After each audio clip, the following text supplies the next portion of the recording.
Hola a todos, mi nombre es Rodrigo Villa y hoy día le voy a hablar de los cambios sociales a raíz o a consecuencia de cambios climáticos que han ocurrido en el pasado. Lo que vemos en esta figura representa la aparición de temperatura durante los últimos 170 años, vale decir, desde que comenzó la revolución industrial hacia adelante hasta la actualidad, y lo que vemos es que a partir de 1950 la temperatura del planeta, medida en décimas de grados Celsius, ha aumentado sostenidamente con variaciones interanuales o anuales, pero que en general mantiene una tendencia de incremento. Y esto ha provocado numerosos cambios a escala global. Es común ver en las noticias cómo hay cambios de distinta magnitud en distintos lugares del planeta. Entonces, la idea es repasar en este contexto eh, cómo estos cambios pudieron haber afectado a, o impactado a sociedades humanas más antiguas.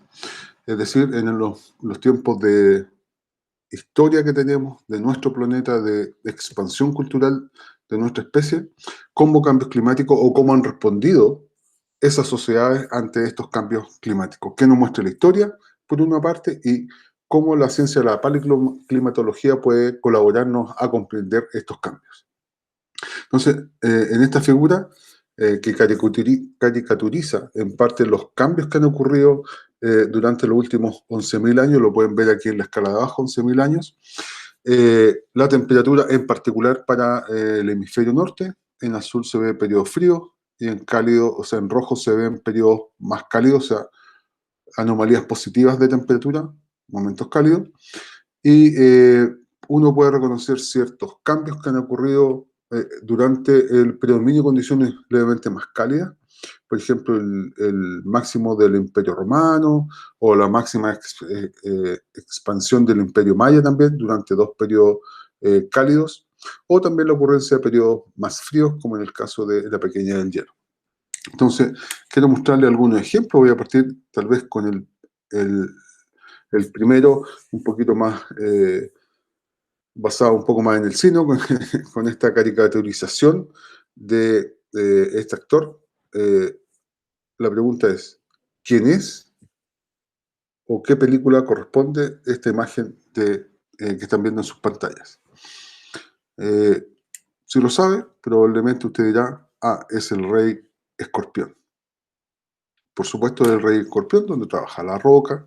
Entonces, la pregunta de la trivia es, de acuerdo a esta película, ¿de dónde provenía el Rey Escorpión? ¿Cuál era su tribu o su pueblo? Probablemente no se acuerden, pero él era el último representante vivo de la civilización acadia, era un acadio.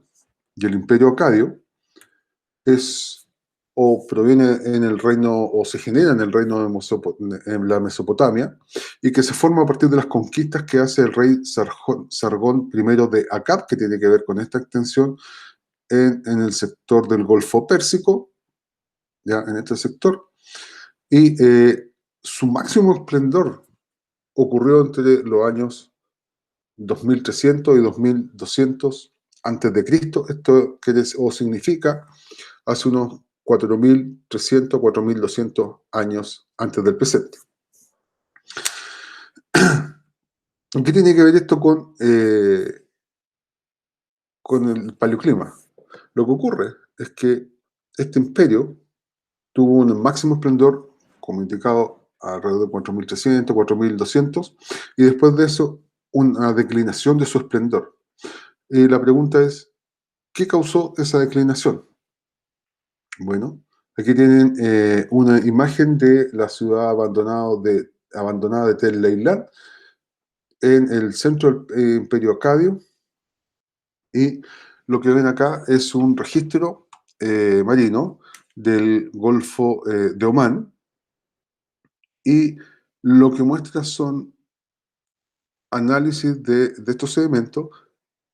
En lo que se está midiendo tiene que ver con el carbonato cálcico y cómo se deposita. Aquí tienen, por eso tienen dolomita y carbonato cálcico. Dolomita es una forma de carbonato de calcio. Y los incrementos en sedimentos en el Golfo tienen que ver con aumentos en la aridez. El aumento de la aridez hace que cambien las condiciones de acidez del agua y entonces comienzan a precipitar mayor cantidad de carbonatos. Y por eso también acá, en este panel de acá, está representado el aporte de terrígeno en polvo y en el panel de la derecha muestran los estadios culturales de la cultura acadia y que hace unos 4.200 años eh, comienza el colapso de este imperio. Y lo que muestra este registro, aquí está la escala de edad en años calendarios, es que a partir del año 4100 aproximadamente, comienza un periodo de máxima aridez. Fíjense cómo incrementan los indicadores de aridez, tanto en dolomita como en carbonato cálcico y en el aporte de tierra en los sedimentos. Comienzan o incrementan muy fuertemente. De hecho, si ustedes se fijan, es un solo pico que ocurre y que tiene una duración de 300 años. Y de acuerdo a estos autores, acá está mencionado Peter de Medocal, el imperio acadio habría colapsado por el inicio de un proceso de mucha aridez que tuvo una duración más o menos de 300 años. Sigamos adelante. Ese es como el ejemplo más antiguo. Ejemplos más recientes tienen que ver con cambios que han ocurrido durante un periodo que se ha visto en la literatura, que es un periodo un poco más cálido y se conoce con el nombre del periodo cálido medieval, que ocurrió aproximadamente entre el año 800 y el año 1200 de nuestra era.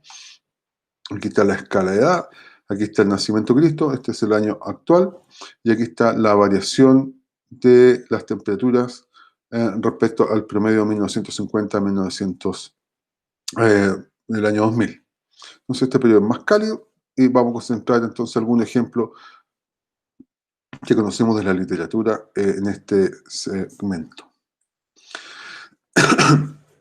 Uno de los primeros ejemplos tiene que ver con el Imperio Maya que tuvo una gran extensión entre 4000 y el año 500, y que colapsa, como todos saben, con la llegada de los españoles, y una de las civilizaciones más grandes que tuvo el continente americano, que llegó al estado, o un estado muy desarrollado de la fase de construcción de pirámides, y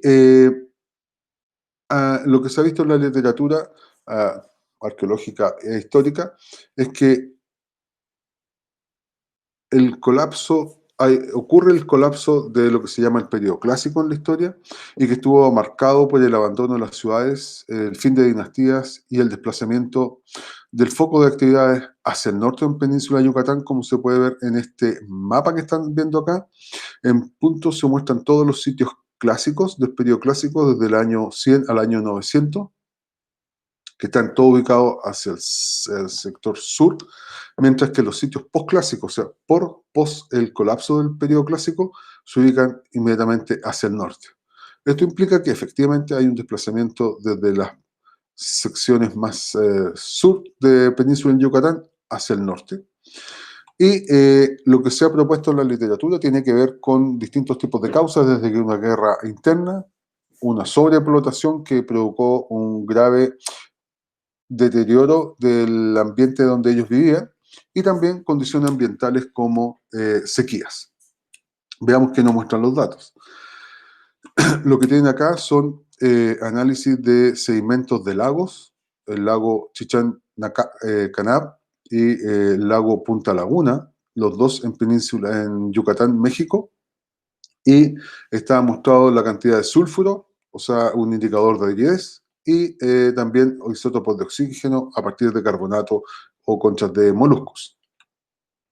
En este panel central se muestra los periodos culturales de cultura maya, desde el periodo preclásico el periodo, el colapso del periodo clásico y el periodo postclásico, y también eh, partículas, la concentración de partículas en el campo de hielo de Quelcaya, en Perú, y que sus variaciones tienen que ver, o se ha visto, con cambios en los vientos o en la precipitación que tiene este sector de Perú asociado a eventos El Niño, La Niña. Cuando tenemos eventos El Niño en Chile, usualmente la parte del altiplano donde se encuentra Quelcaya está en condiciones de aridez. Por lo tanto, eso tiene consecuencias hacia el otro lado del Ecuador y muestra condiciones más o menos similares.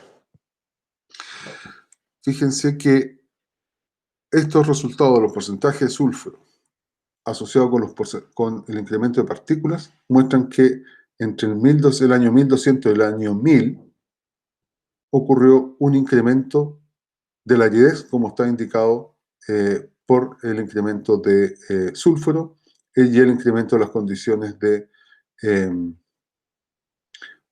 oxígeno 18, en los valores de oxígeno 18. Y eso se correlaciona muy bien con un incremento en la concentración de partículas gruesas en el registro de Quelcaya en Perú. Esto implica entonces que condiciones tipo niña podrían haber dominado en ambos lados de los trópicos durante este periodo, que habría causado una aridez tal que provocó el colapso de la civilización maya, un periodo de sequía de 200 años, que no es poco, y que habría gatillado entonces en parte un movimiento desde sus localizaciones al sur de Península de Yucatán hacia el norte. Otro tipo de cultura muy interesante tiene que ver con la cultura norse, también los llamados vikingos, los remeros o rus en idioma ruso, que tienen origen a Rusia posteriormente. Los vikingos son pueblos escandinavos, nórdicos, que se desarrollaron en esta zona, asociada al mar de Noruega, el mar del norte, y que fueron, de los que tenemos conocimiento, los primeros que realizaron viajes vía marítima hacia el oeste, perdón, desde Noruega hacia primero Islandia y luego hacia Groenlandia. Básicamente comienzan los noruegos o los vikingos a moverse hacia este sector o hacia el sector de Islandia y luego Groenlandia alrededor del año 800 después de Cristo. Y el primero que hizo estos viajes uno de los primeros, fue Eric el Rojo, quien estaba en Islandia poco tiempo después de haberse casado. Por un crimen que él comete, lo destierran y él se va navegando junto a algunos amigos hacia el oeste y llega hacia Groenlandia, o lo que se llamó posteriormente Groenlandia, y él encuentra una tierra verde donde se puede cultivar, y por eso le llama Groenlandia, o sea, la tierra verde prometida, y él se vuelve hacia Islandia a buscar más gente para hacer una colonización, y hacen un pequeño colonización de este sector de Groenlandia por un espacio de 500 años. Incluso el hijo de Eric eh, comienza a recorrer la costa oeste de Groenlandia y, según algunos, o según los escritos, llegaron hacia el continente, la parte norte del continente americano haciendo esta ruta.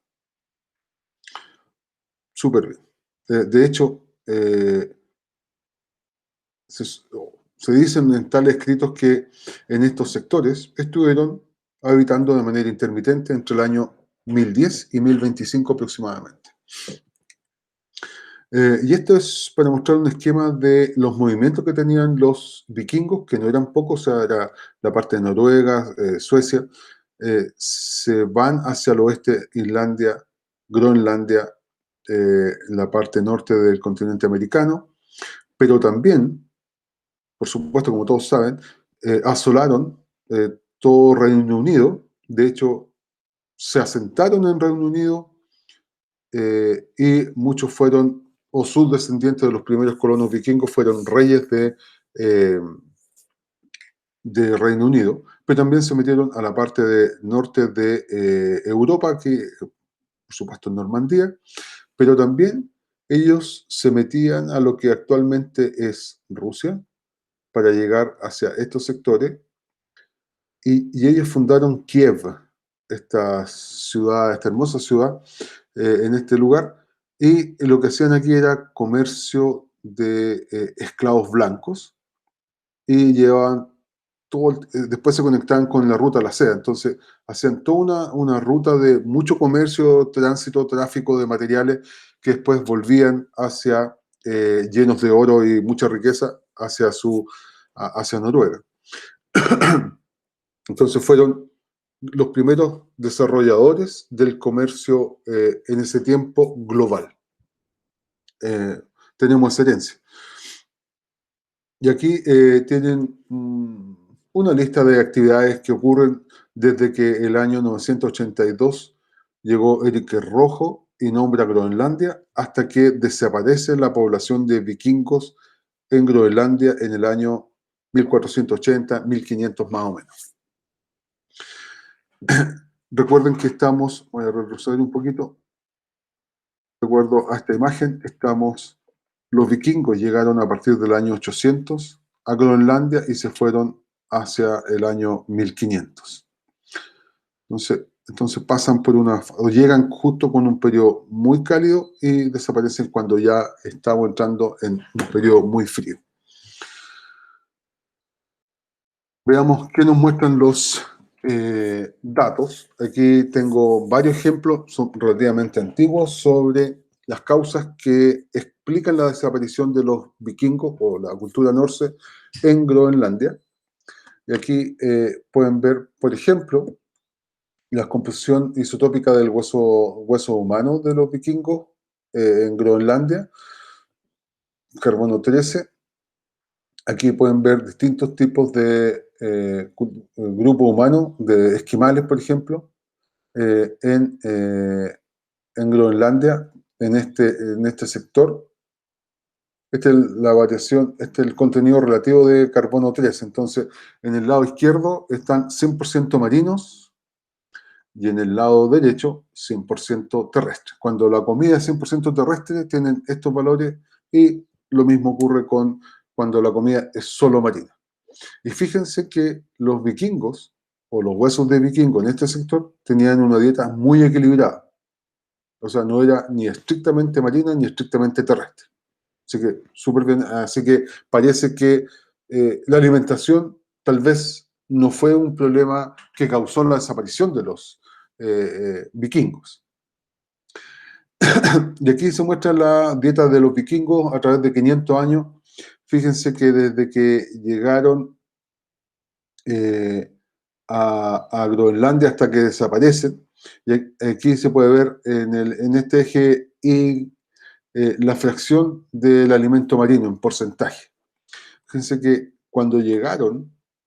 desde que llegaron, ha ido incrementando en el tiempo su dependencia de alimentos marinos. De hecho, estuvieron alrededor de 300 años, 250 años, con una dieta muy equilibrada, como lo muestra esta figura de acá. Pero a partir del año 1200, cuando termina la época cálida medieval, comenzó severamente a ser dominante entonces una dieta más bien marina. Así que la alimentación parece que también tuvo algo que ver. Otro factor tiene que ver con las temperaturas, por supuesto, el ambiente, y lo que muestra esta figura, que es una reconstrucción, es el hielo marino en la costa de Islandia. Y esto tiene que ver con hielo marino en toda la región. Y aquí está mostrado la cantidad de semanas, años, en promedios de 20 años. Y lo que uno ve efectivamente es que durante la llegada de los vikingos a Groenlandia, la cantidad de hielo marino era muy bajo en estos sectores, lo que les permitió navegar hacia el oeste, y que a partir del año 1200 entonces comienza a aumentar el número de semanas o años con hielo marino en la costa de Islandia. Por lo tanto, esto es un indicador de que aumentan las condiciones de frío en esta área del planeta. Veamos qué dicen otros datos. Este es Will D'Andrea, que hace una reconstrucción de paleotemperatura usando um, un, un indicador de alquenonas, de cadenas de carbonadas, y que muestra justo eh, cuando los vikingos llegan hacia Groenlandia, justo está desarrollándose un proceso de calentamiento que llega a su máximo esplendor.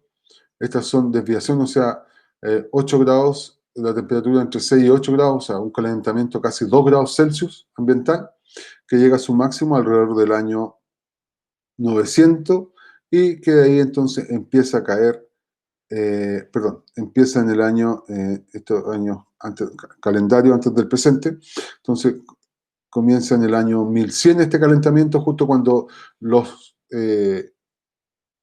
vikingos salen de de Islandia hacia Groenlandia. Aquí está la llegada a Groenlandia.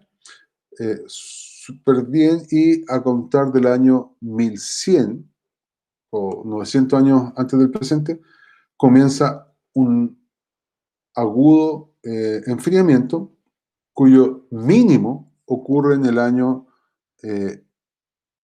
1400 más o menos. Y eso correspondería a el momento en que los vikingos desaparecen de Groenlandia. Así que hasta estas dos figuras, al parecer la desaparición de los vikingos en Groenlandia tiene que ver con un proceso de enfriamiento ambiental, que después lo vamos a ver un poquito más adelante, que tiene que ver con el inicio, perdón, de lo que se denomina la pequeña edad del hielo. Sin embargo, muy recientemente salió otro trabajo que encontraron que durante el momento en que los vikingos llegaron a Groenlandia, no dominaban condiciones cálidas, sino que por el contrario, glaciares estaban expandiéndose en ese momento. Entonces, este salió el año 2015 de Neil Young y muestran que en el valle de Naksak, en Groenlandia, aquí tienen una imagen digitalizada y aquí tienen distintos depósitos que dejan durante la expansión los glaciares, las morrenas, y ellos la dataron. Y fíjese que tienen varias edades que van entre 950 y 1050 años antes del presente. Y eso es el momento en que los vikingos se desplazan desde Islandia o desde Noruega a Islandia y luego hacia Groenlandia.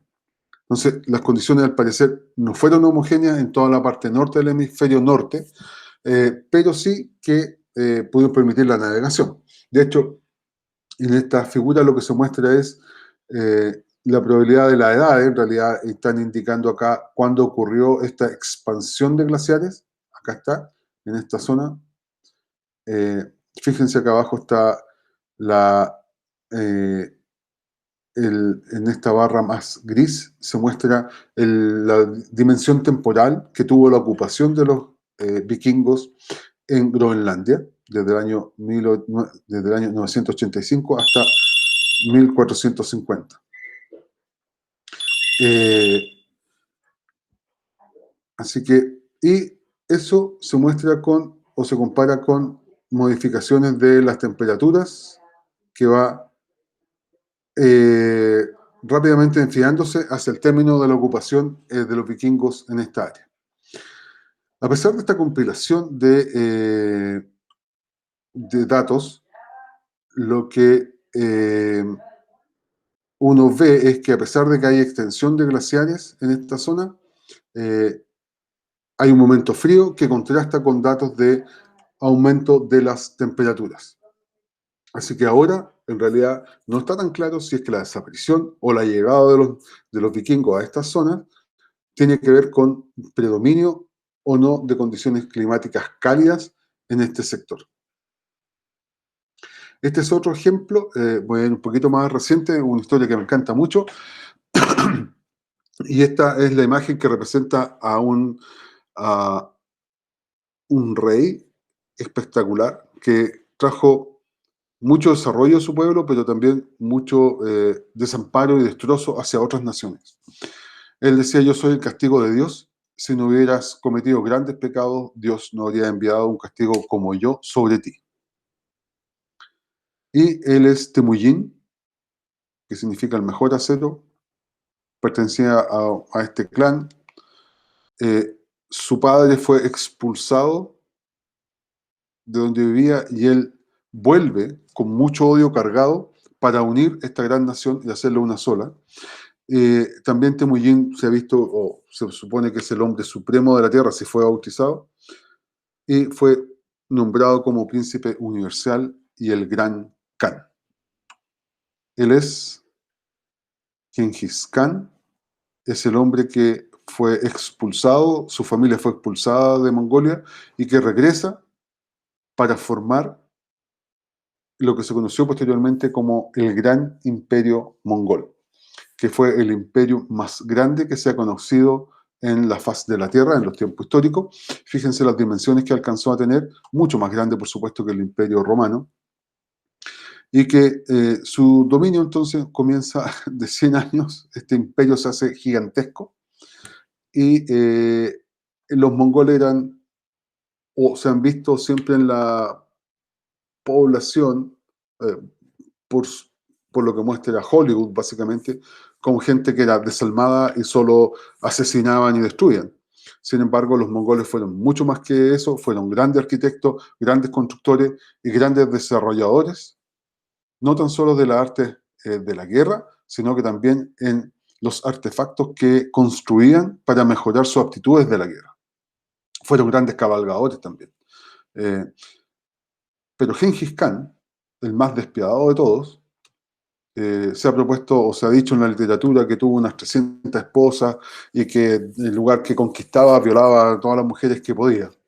Y se calcula que al menos un 0,5% de la población masculina viva hoy en el mundo, es decir, unos 16 millones de personas, son descendientes directos de él. Además, se ha dicho que violó a más de 500 mujeres. Bueno, ¿qué tiene que ver esto con la historia que estamos viendo? Bueno, durante los episodios de expansión de Mongol, se expandieron hacia el oeste y llegaron hasta, eh, hasta Hungría y se retiraron en el año 1241. Entonces, la pregunta que se hicieron algunos colegas es: ¿por qué se retiraron? O sea, ¿qué pasó que no pudieron continuar su expansión hacia el oeste? Si se fijan bien, el imperio mongol o el desplazamiento hacia el lado occidental comienza en el año 1200. Justo cuando, de acuerdo a esta gráfica, me fui un poquito más atrás, comienza un sostenido descenso de las temperaturas en el hemisferio norte. Y comienza lo que se conoce con el nombre de la pequeña del hielo. Así que su expansión hacia el oeste tenía que ver con la búsqueda de mejores pastos para alimentar a su ganado y así alimentar a su propia población.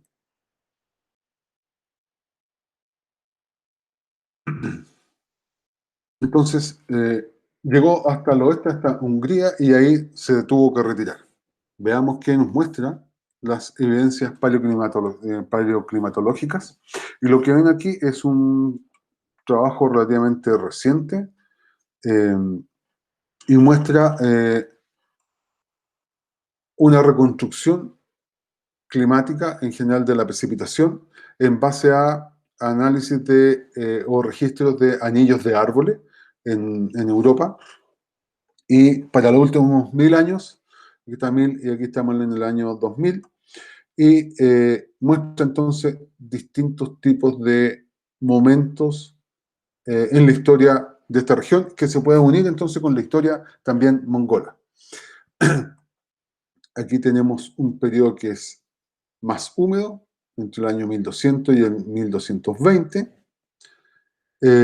y que es cuando comienza la extensión hacia el oeste, o sea, es decir, después de pasar por un periodo muy seco, los mongoles estuvieron en esta parte de Europa, Mongolia, digamos, se comenzó a desarrollar un periodo más húmedo, lo que facilitó entonces su expansión hacia el oeste, porque había mejores pastos, entonces podía seguir avanzando su imperialización.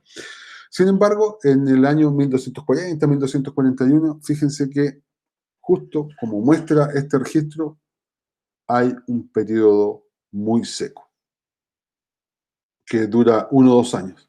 Fíjense que acá está la sequía actual, periodos secos también, muy seco, y este periodo fue esta sequía actual, o el periodo seco de 1241, fue tanto o más intenso que el periodo seco actual que vive Mongolia. Entonces,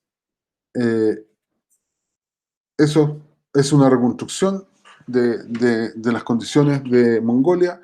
Veamos acá, también se ve en otro trabajo más reciente, por qué, o una explicación también, por qué los mongoles se retiraron de Hungría en el año 1241, 1242, que tiene que ver precisamente con este año seco. Y básicamente lo que la reconstrucción a partir de anillos de árboles muestra es que efectivamente el imperio mongol se empezó a desplazar, vino la invasión, y justo en el año 1241 comienza un periodo de sequía, un cambio, ¿ya?, hacia condiciones mucho más frías y en Hungría. Este es para el sector de Hungría, que es distinto a este otro trabajo, pero no se vayan a confundir con las estepas mongolas, ¿ya?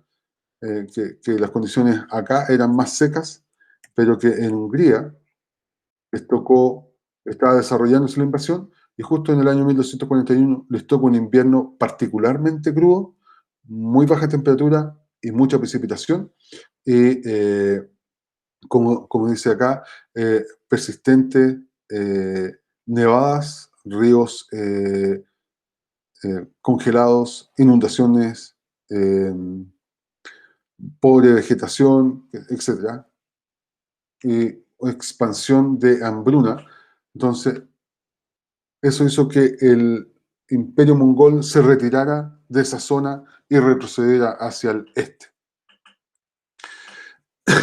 Otro aspecto importante de los mongoles tiene que ver con el desarrollo de su imperio. De aquí lo que ven los distintos canatos, en distintos colores, los distintos canatos. Acá está el canato de Persia, canato del gran Khan, qué sé yo. De aquí está Mongolia, por ejemplo, acá arriba, y aquí está el canato de la Horda Dorada. Y por muchos años, los mongoles quisieron conquistar esta ciudad que se llamaba Cafa, o actualmente Teodosia. ¿Por qué? Porque era el puerto principal que conectaba con la ruta de la seda y conectaba hacia Europa. Y ellos querían tener dominio de aquello. Pero esto estaba en poder de los genoveses italianos, y, eh, y entonces Mongolia quería hacerse cargo y dominar esta sección para dominar la ruta de la seda y el traspaso de mercancía. Aquí hay una imagen de la Horda Dorada, y aquí está Teodosia. Entonces, esta ciudad, los mongoles la tuvieron sitiada durante 39 años y no pudieron dominarla. Entonces, sin embargo, estuvieron sitiándola y la cantidad de muertos que había era horrible. Y en su trayecto desde las partes mongolas, de las estepas mongolas hacia este sector, de acuerdo a muchos antecedentes, los mongoles se trajeron, entre todo el movimiento de maquinaria, trajeron las ratas negras. Como ustedes sabrán, las ratas negras son las productoras de la fiebre o la peste negra. Entonces, durante el camino para llegar a Teodosia, a esta horda dorada, iba muriendo gente que se iba contaminando con la peste negra, y lo que hicieron para poder abrir la ciudad definitivamente fue con estas catapultas a los cuerpos y los enfermos los tiraban hacia el interior de la ciudad, lo que causaba, por supuesto, el terror de los que vivían ahí, que hizo que huyeran inmediatamente. Y todo esto porque estaban en momentos complejos climáticos. Quiero volver atrás, 1300, 1200, 1200, 1300, ay, no se alcanza a ver acá, pero acá en el 1300 hay un dominio, en la estepa rusa, hay un dominio de condiciones muy, muy áridas, ¿ya? Que tiene 200 años más o menos de extensión. Entonces es en ese momento en que se produce la expansión y el querer de los mongoles querer dominar precisamente Teodosia. Aquí lo que ven es una imagen que retrata las rutas marítimas y terrestres usadas por las personas que huyeron desde Teodosia o Feodosia también llamada, o Cafa, que es la ciudad que querían dominar los mongoles. Entonces, cuando ya empezaron a tirar los cuerpos, se empezó a morir la gente que vivía en Teodosia, los teodosianos huyeron de este sector, primero hasta Estambul, y de ahí se dirigieron hacia toda Europa y al sur, hacia el sector del Golfo Pérsico. Y de esta manera, las ratas también aparentemente se fueron en los barcos y se produjo una abrupta expansión, instantánea para aquella época, de la peste negra. ¿Ya? Entre 1346 y 1353 se propone que murieron alrededor de 80 millones de personas por esta peste. Y aquí hay una imagen del mundo europeo, cómo estaba la gente muerta, y se llama peste negra o peste bubónica, porque producía unos bubones, unos bulbos de color negro en la piel, y después se expandían por el resto del cuerpo y terminaban falleciendo. Y, por supuesto, los médicos de aquella época no sabían cómo se transmitía esta enfermedad, pero suponían que podían dar en el aire. Entonces generaron estas máscaras que se llamaran las máscaras de los doctores de la muerte, que era básicamente la representación de un cuervo, básicamente como está en esta máscara, y que les impedía o teóricamente hacía filtrar de alguna manera particular en el aire, lo cual les permitía a ellos no contaminarse.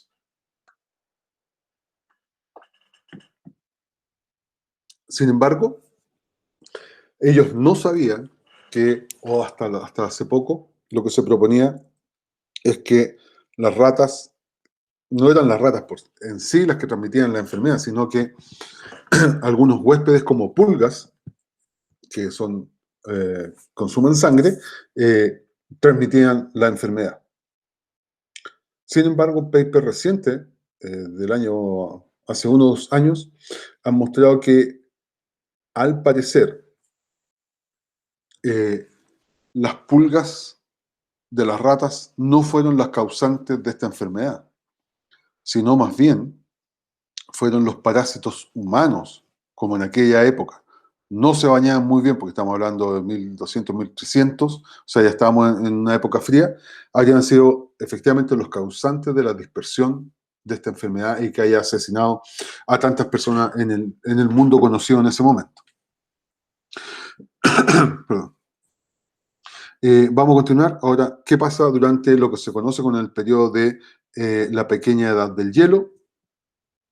Y se ha visto la pequeña edad del hielo que ocurre entre el año más o menos 1400 a 1850. Ese es el rango más o menos promedio, que se asume que el planeta estuvo más frío de lo que es en la actualidad, y que se ha estudiado mucho porque se considera como un análogo histórico de las edades de hielo en el pasado, de las grandes glaciaciones.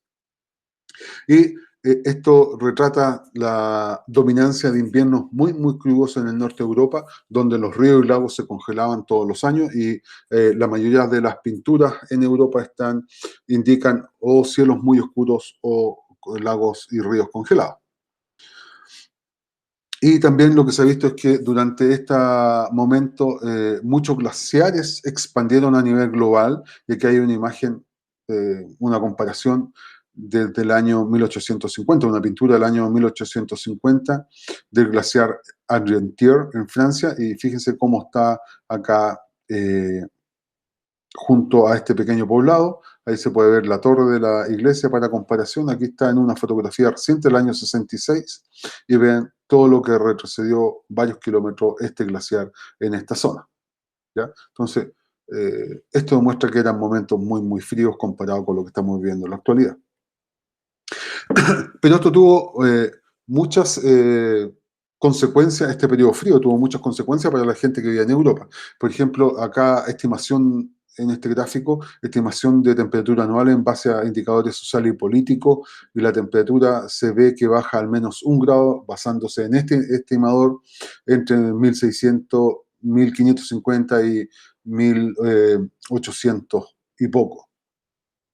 Lo mismo ocurre con el promedio del trigo en florines holandeses, eh, como a partir del año 1400, eh, 1500, perdón, comienza a subir el precio promedio del trigo en florines, porque efectivamente en Europa lo que se produjo a partir del año 1300 fue que las cosechas ya no estaban no estaban rindiendo tanta ganancia como lo hicieron antes, entonces muchas, por las bajas temperaturas, las cosechas se perdían.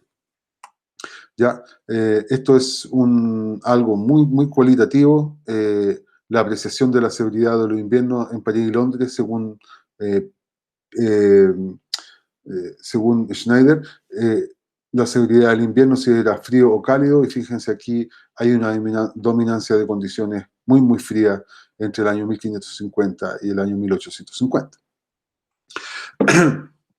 Sin embargo, también, cuando uno veía las pinturas, ellos registraron todas las pinturas que se habían hecho entre 1400 y 1967, y lo que uno puede ver entonces es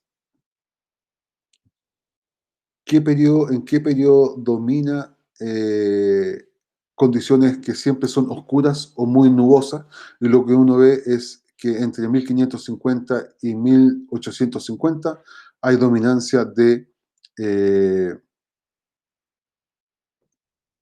mucha nubosidad y días muy, muy oscuros.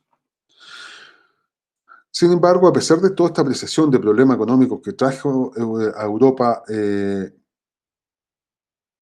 la dominancia de condiciones frías, hay otras ganancias, diría yo, y en este caso tiene que ver con este italiano Antonio Stradivari, que se dedicó, conjunto a su familia, a fabricar violines, fabricó unos 1000 violines. Él vivió entre 1644 y 1737, casi 100 años, tiene una vida muy larga. Fabricó violines y otros muchos instrumentos de cuerda, no tan solo violines, pero sin embargo, al parecer los violines fueron sus obras de arte. Y lo que se han propuesto muchas explicaciones eh, para, para dar cuenta por qué el sonido que produce eh, los violines Stradivari son tan espectaculares. Eh, Algunas dicen que es el tipo de barniz que tiene, que trabajó en un detalle muy secreto, y la geometría del instrumento, y otro que la madera, que tiene que ver con donde vivía Stradivari, seleccionó los mejores árboles que crecieron durante un periodo muy frío, que es la pequeña del hielo.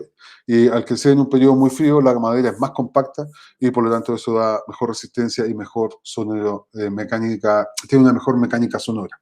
Así que algo importante de esto tiene que ver entonces con la pequeña del hielo, y eso es un aspecto importante. Un aspecto menos importante tiene que ver con el martillo de las brujas, que fue publicado por estos dos señores, Springer y Kramer, en el año 1200, y esto para cazar a personas que adoraran al diablo, y que se hizo muy popular a partir del año 1400, 1500 hacia adelante.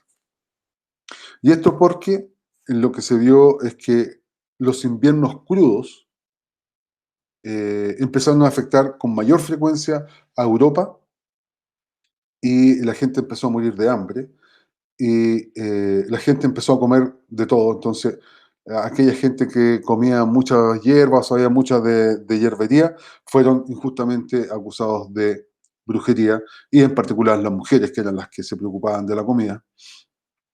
Y fíjense que aquí está mostrado los montos de personas muertas en condiciones de caza de brujas entre los siglos XV y XVIII, porque basado en este libro, la autoridad eclesiástica de muchos lugares de Europa, entonces desencadenaron una brutal represión contra supuestos adoradores del diablo, que no eran más que gente que estaba tratando de mantenerse viva y comiendo lo que pudieran. Y como comían muy poco, tenían poco acceso a ropa, les pagaban poco, seguramente su imagen no era lo que pedía la alta burguesía europea en esos tiempos. Entonces, se calcula que alrededor de unas 80.000 mujeres y unos pocos hombres fueron acusados y asesinados por considerarlos adoradores del diablo. Y quien fueron los máximos exponentes de esta matanza fueron los actuales países de Alemania, Polonia, Francia y Suiza. El resto de los países fueron muy pocos. Y bueno, las maneras de matarla tenía que ver con la quema entre otras cosas, las cortaban la cabeza, habían varios tipos de asesinatos. Y entre otras cosas, la gente los pesaban eh, según lo que pesaba una Biblia. Entonces, como el poder de la Biblia era tan importante, nadie tenía más peso que ella. Entonces, cualquier persona que se pesara, obviamente pesaba más que un libro, y por supuesto eran condenados a la horca o a la hoguera. También los amarraban en posición fetal y si flotaban era indicación que eran adoradores del diablo, y si se hundían indicaba que no, y los sacaban. Entonces, lo que no sabían es que en posición fetal efectivamente uno flota por mucho más tiempo. Entonces fueron injustamente quemadas muchas personas. El último ejemplo de la pequeña del hielo tiene que ver con algo que nos pasa a nosotros, fue la llegada de Cristóbal Colón a América. Esta es la última para terminar. Colón llegó a América en 1492, en la parte central de América, y se ha calculado que uno de los efectos de la llegada de Colón a este sector produjo una disminución del 90% de la población indígena en el año 1500.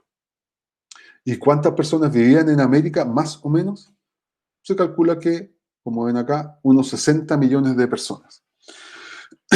Y lo que estiman en este trabajo Koch y colaboradores es que cerca de 50 millones de personas murieron en América a causa de la llegada de los españoles por distintas causas, guerra, asesinato, expansión de enfermedades, etc.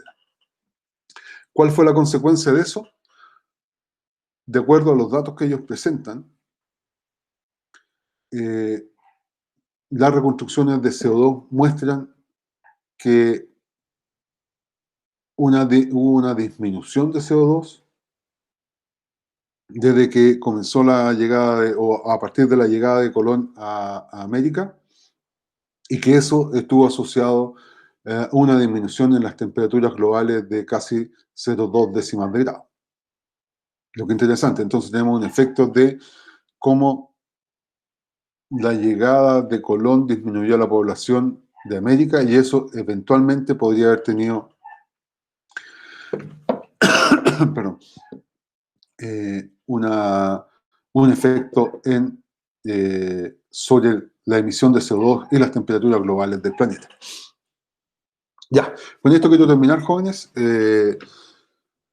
Son algunos ejemplos de cómo cambios culturales podrían eventualmente ser explicados por cambios en el clima o que condiciones climáticas condicionaron su estabilidad social. ¿Qué nos depara el destino a nosotros? Bueno, lo veremos en algunos años más. Espero que les haya gustado. Así que cualquier duda, pregunta, me escriben o me preguntan a través de Magali. Gracias por escuchar.